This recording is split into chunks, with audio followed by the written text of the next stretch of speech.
సూర్యోదయం జరిగేటప్పుడు ఉండేటటువంటి పూర్వరంగాన్ని వర్ణించాడు. అనూరుడు అని ఆయన సూర్యరథాన్ని నడుపుతాడు. రథాన్ని సిద్ధం చేసి సూర్యనారాయణమూర్తి యొక్క అంతఃపుర ద్వారం దగ్గర నిలబడతాట. సూర్యనారాయణమూర్తి అంతఃపురంలోంచి బయటికి వస్తాడు. అనూరుడి వంక చూస్తాట. పరమభక్తితో సూర్యుడికి నమస్కారం చేస్తాడు అనూరుడు. అనూరుడి వంక చూసి ఒక మాట అడుగుతాట, ఏమయ్యా, ఎప్పటి నుంచో ఈ 7 గుర్రాలని పూంచి రథాన్ని నడుపుతున్నావు, గుర్రాలు బడలిపోయాయి కదా, ఇంద్రుడిని ఉచ్చీశ్రవాన్ని తీసుకొచ్చి కడదామా అని ఆలోచన చేస్తున్నావా? మన గుర్రములకు బడలిక ఉండదు, ఇటువంటి గుర్రములు సృష్టి లేవు, ఇవి ఆకుపచ్చ వర్ణంలో ఉంటాయి, వీటిలోంచి వింతకాంతులు వస్తాయి, ఆ గుర్రములనే కట్టు. వాటికి ఉన్న పగ్గములు అరిగిపోయాయి అనుకుంటున్నావా? కాబట్టి పశ్చిమ దిక్కున ఉన్న వరుణుడిని అడిగి పాశములు పట్టుకొచ్చి గుర్రాలకు కడదాం అనుకుంటున్నావా?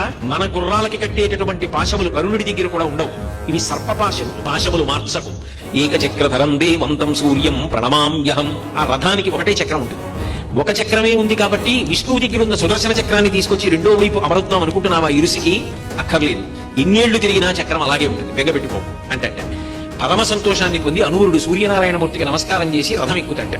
కనుక సూర్యుడు వచ్చి రథం ఎక్కుతాడు. ఎక్కగానే ఒక్కసారి గుర్రాలు 7 కూడా సకిలించి ఆకుపచ్చ కాంతులు చిమ్ముతూ ఒక్క ఉలికిన పైకి లేస్తాయి.